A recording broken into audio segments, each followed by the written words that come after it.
సోదరులకు నమస్కారం అండి. ఇప్పుడు ప్రస్తుతం మనం ఒక వరి పొలంలో ఉండడం జరిగిందండి. ఈ వరి పొలంలో ఇక్కడ నేను నిల్చున్న ప్రదేశం మీరు గమనించండి. నేను ఒక రకమైన కలుపు మొక్కను పట్టుకొని ఉన్నా. మనం మన పరిభాషలో ఏమంటామంటే చీపురు పుల్లల గడ్డి అంటాం కదా.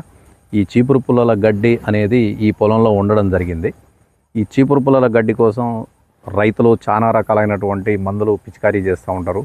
ఇది అంత తొందరగా నిర్మూలించబడదు. కాకపోతే దీన్ని నిర్మూలించాలంటే ఇప్పుడు ఇక్కడ మీరు గమనించండి, ఇది పొలం కంటే ఎత్తుందండి. దగ్గరగా 4 అడుగుల ఎత్తుంది. పొలం వచ్చేసి 3 అడుగుల ఎత్తుంది. సో ఇక్కడ మీరు గమనించాల్సిన విషయం ఏంటంటే దీన్ని చిన్న దశలోనే కనుక మనం కంట్రోల్ చేసినట్లయితే ఇట్లా ఇబ్బంది పడాల్సిన అవసరం ఉండదు. ఇక్కడ ఈ చీపురు పుల్ల ఇది చూడండి, ఇది ఎండిపోతూ ఉంది కూడా.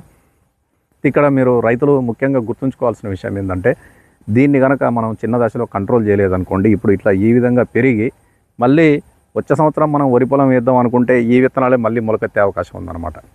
కాబట్టి ఈ మొక్కలు మనకు చిన్న దశలో ఉన్నప్పుడు ఈ కృషి రసాయనం వాళ్ళది నాకా ప్లస్ అని ఉంటుందండి. ఆ మందు ఒక ఎకరానికి 300 నుంచి 350 ml మనం పిచికారీ చేసుకుంటే ఈ చిన్న దశలో పిచికారీ చేసినట్టయితే ఈ సమర్థవంతంగా నిర్మూలించబడతాయి. తర్వాత ఆ మందు కూడా ఎక్కువ రేటు ఉండదండి.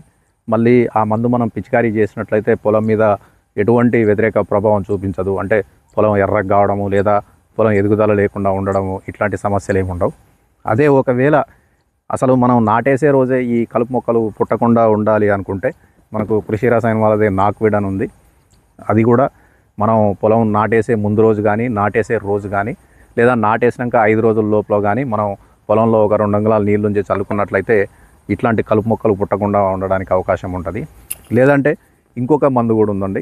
కృషి రసాయన కంపెనీ వాళ్ళది వీడోనిల్ అని ఉంటుంది. ఆ వీడోనిల్ అనేది ఏ విధంగా పనిచేస్తుంది అంటే మనం పొలం నాటేసిన తర్వాత 7 నుంచి 8 రోజుల లోపల వాడుకోవచ్చు. అంటే మనకు దగ్గరగా 8 రోజుల అవకాశం ఉంది. కాబట్టి ఈ 3 రకాల సందర్భాల్లో రైతులకు ఏది అనువుగా ఉంటే దాన్ని ఉపయోగించుకొని ఈ ఒక్క కలుపు మొక్కే కాదండి, ఇంకా చాలా రకాల కలుపు మొక్కలు కూడా మనం నిర్మూలించుకోవచ్చు. కాబట్టి రైతు సోదరులు జాగ్రత్తగా గుర్తించుకొని ఈ చీపురు పుల్లల గడ్డి అనేది మొలుస్తేనేమో కృషి రసాయనం వాళ్ళది నాకా ప్లస్ అనేది పిచికారీ చేసుకోండి. అసలు ఇవి పుట్టకుండా ఉండాలనుకుంటేనేమో నాక్వీడ్ కానీ అంటే పొలం నాటేసినాక 5 రోజుల లోపల వాడుకోవచ్చు. ఇంకొకటి వీడోనిల్, అది పొలం నాటేసినాక 8 రోజుల లోపల వాడుకోవచ్చు. కాబట్టి ఇక్కడ మనకు 3 అవకాశాలు ఉన్నాయండి కలుపు మొక్కలు నిర్మూలించడం కోసం. కాబట్టి ఏది అందుబాటులో ఉంటే దాన్ని ఉపయోగించుకొని పొలంలో కలుపు మొక్కలు చేసుకొని మంచి దిగుబడులు సాధించాలండి.